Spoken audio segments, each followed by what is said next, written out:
कश्मीरी पंडितों का विस्थापन, सच के पीछे का सच।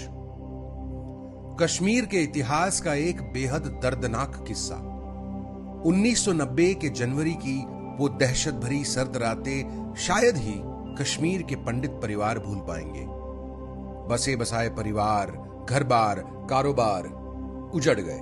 सामने था केवल एक अंधकारमय अनिश्चित भविष्य। कश्मीरी पंडितों पर गुजरी इस त्रासदी को भाजपा और आरएसएस हमेशा से एक राजनीतिक ब्रह्मास्त्र की तरह उपयोग में लाते रहे हैं। वे इसे पिछली सरकारों को दुर्बल साबित करने के सबूत के रूप में पेश करते हैं। पंडितों पर किए गए अन्याय का प्रमाण देकर वे भारत के हिंदू आबादी के मन में मुसलमानों के प्रति नफरत जगाने का प्रयास करते हैं। इसी घटना का कारण देकर उन्होंने हाल ही में कश्मीर की जनता की आवाज को कुचलने का काम किया है। आइए जानते हैं इस दर्दनाक किस्से के पीछे के तथ्य। पाकिस्तान की साजिशों की वजह से 1947 से ही कश्मीर कई बार अशांत रहा है, लेकिन 1990 में हम कश्मीर को उग्रवाद के एक अलग ही चरम बिंदु पर पाते हैं। इस दौर में उग्रवादियों की हिम्मत इतनी बढ़ गई थी कि वे खुलेआम पंडितों को कश्मीर छोड़कर जाने की धमकियां देने लगे। और उस वक्त केंद्र में किसकी सरकार थी? जी नहीं, उस वक्त कांग्रेस की सरकार नहीं थी। दिल्ली में तब भाजपा प्रायोजित वीपी सिंह की सरकार थी। जी हां, देश में अलगाववादियों को इस तरह छूट देने का श्रेय भाजपा और उनके मित्रों को ही जाता है।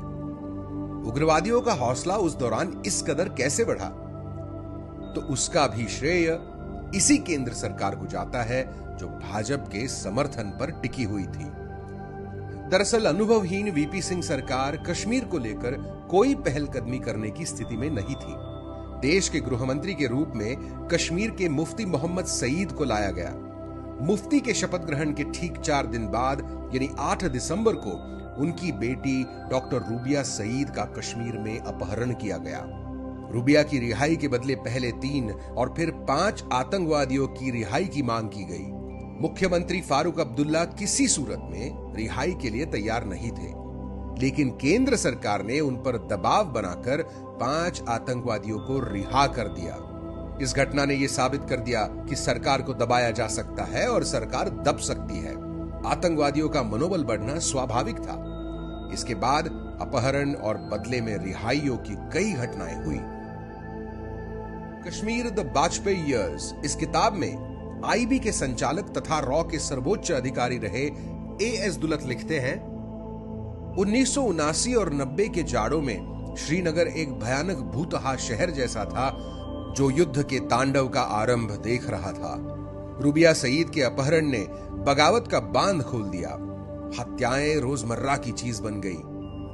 बमबाजी और फायरिंग अब मुख्यमंत्री के आवास के पास के सबसे सुरक्षित इलाकों में भी होने लगी थी। ट्रकों में बंदूकें लहराते हुए युवा कैंट क्षेत्र के पास दिखाई देने लगे थे। आतंकवादियों द्वारा शहर के केंद्रीय इलाकों में मिलिट्री परेड होती थी। उस समय की राजनीतिक प्राथमिकता कश्मीर पर ध्यान देकर परिस्थिति को काबू में लाना यह होनी चाहिए थी, लेकिन आरएसएस और भाजपा कोई और गेम प्लान में लगे हुए थे।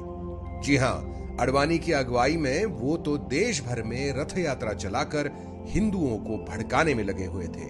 अगर भाजपा को देश हित की कोई भी चिंता होती तो इस यात्रा के बजाय पंडितों की सुरक्षा का प्रयत्न करते। लेकिन उन्होंने ये भाप लिया था कि कश्मीर में उग्रवाद जितना ज्यादा बढ़ेगा उतनी ही देश भर में मुसलमानों के खिलाफ नफरत फैलाने में उनको मदद होगी। तो इस गेम प्लान का पहला कदम था उनके चुने हुए व्यक्ति के हाथ में कश्मीर की कमान सौंपना। उन्होंने दबाव डालकर आरएसएस विचारों के जगमोहन को राज्यपाल के पद पर बिठाया, चुने हुए सरकार को हटाया और राष्ट्रपति शासन लगाया। गेम प्लान का अगला कदम था परिस्थितियों को और तनावपूर्ण बनाना।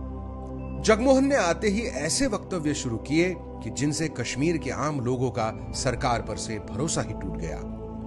जगमोहन ने अपने भाषणों में कहा, कश्मीर का हर मुसलमान आतंकवादी है।